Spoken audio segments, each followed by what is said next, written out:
Amis de la revue des titres, bonjour. Sébastien Germain à Javon continue de faire la une des journaux et ce avec divers commentaires, analyses et une myriade d'interrogations légitimes. Affaire 18 kg de cocaïne au port autonome de Cotonou, l'informateur perçoit encore des zones d'ombre après la libération de Sébastien à Javon. Le challenge titre en manchette, fin de la rocambolesque affaire de drogue à Javon libre dans un faisceau de zones d'ombre. Le quotidien pose 3 questions en manchette. Qui a déposé la drogue dans le conteneur? Pourquoi les scellés originaux ont été violés? Entre la DSLD et le capitaine Chilao qui a ordonné l'arrestation de Ajavon. En manchette du quotidien Fraternité, affaire de drogue retrouvée dans un conteneur, Ajavon libéré, le maillat de la volaille purement et simplement relaxé au bénéfice du doute. Le matin pousse un ouf de soulagement ce matin concernant la libération de Sébastien Ajavon au terme d'un procès. Pour le Canard, la justice a tranché. A retrouvé dans les colonnes de la parution du jour de Le Matin les photos prises par Ange Yankadia qui retrace les faits que le quotidien qualifie de feuilleton à Javon. Kinikini note que la justice libère à Javon et disculpe Talon. Le Soleil Bénin Info nous apporte la nouvelle selon laquelle le peuple salue la neutralité de Talon dans l'affaire cocaïne découverte dans un conteneur de Common SA. Pour le journal, c'est une preuve que la justice est indépendante sous la rupture. Les pharaons évoquent en manchette le verdict du tribunal dans l'affaire à Javon et trouvent que la neutralité du gouvernement fait triompher la justice béninoise. Le potentiel relate 3 grandes leçons d'une affaire politico-judiciaire. Les détails dans les colonnes du journal. Ajavon libéré et la suite s'interroge les Échos de la Cité ce matin en manchette. Actu Express fait savoir qu'après l'épilogue de la ténébreuse de découverte de drogue au port autonome de Cotonou, Rachidi Gbadamassi se félicite de l'indépendance de la justice. Le député exhorte Talon et Ajavon à œuvrer pour le triomphe de la rupture. À lire dans les colonnes de Matin Libre, le message de paix de Rachidi Gbadamassi après la libération de l'administrateur de Common SA. L'Indépendant rapporte en manchette que la justice blanchit et lave à Javon de tout soupçon. Outre cela, le patron de groupe Kajaf Common remercie le peuple béninois pour son soutien. First Info, quant à lui, dédie entièrement sa une du jour à l'affaire à Javon. Mon confrère note à la une dans un premier temps la courageuse et juste décision du juge Jacques Roussou qui libère le Bénin. En manchette de First Info, affaire 18 kg de cocaïne pure à Javon blanchi par la justice puis libéré. Selon le confrère, aucune ingérence de Patrice Talon, la main invisible est toujours invisible et la DSLD et Pamphile Zomaon sont au creux de la vague. La boussole ajoute que les Béninois attendent toujours les vrais coupables. Le quotidien Nokoué estime que Ajavon et consorts sont libérés mais le port de Cotonou ne rassure plus. La Relève Info précise que Sébastien Ajavon et ses 3 collaborateurs sont relâchés.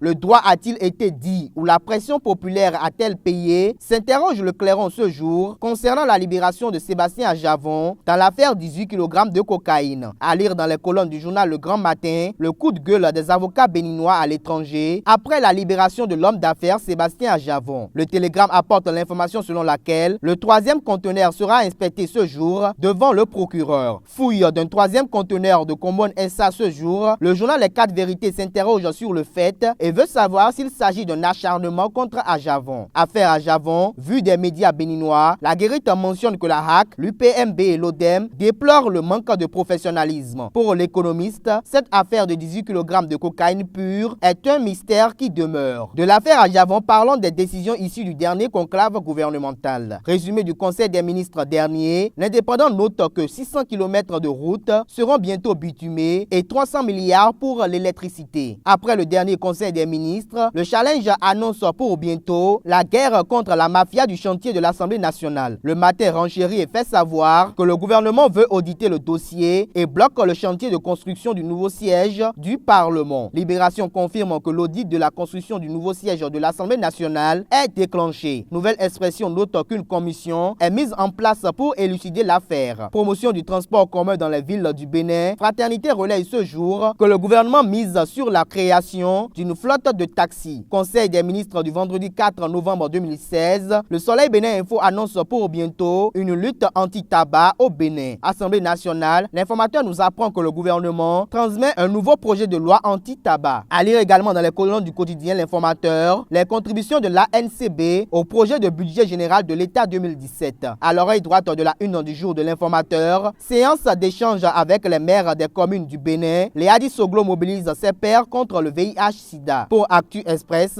le maire Léa Dissoglo invite ses pairs à s'engager dans la lutte contre le VIH-Sida. Morosité économique ambiante, Actu Express perçoit l'exécutif entre incapacité et démission. L'économiste parle ce jour en manchette du projet d'aménagement du barrage hydroélectrique d'Adjarala. Le quotidien fait savoir que 150 milliards de francs CFA sont bouclés pour le Bénin. Extension du réseau de la téléphonie mobile et Internet au Bénin. L'opinion aujourd'hui informe que la couverture intégrale du territoire national préoccupe le gouvernement. Pour Communal Info, le gouvernement passe à la vitesse supérieure avec la couverture intégrale du territoire national en service de téléphone mobile. À lire dans les colonnes de la parution du jour de fraternité, les recommandations issues du 5e forum des agents des douanes de l'UEMOA. Commercialisation du coton graine, Libération libère en manchette que les égreneurs sont prêts à mettre 35 milliards pour payer les producteurs, ce qui vaut 40% du montant dû pour une production de 350 000 tonnes. Pour une nouvelle expression, les égreneurs mobilisent 35 milliards pour le paiement des producteurs. Plume libre dans les colonnes du journal Fraternité, à retrouver à la page 3 la chronique écrite par Sulpice Oscar Gbagidi intitulée Talons en patron.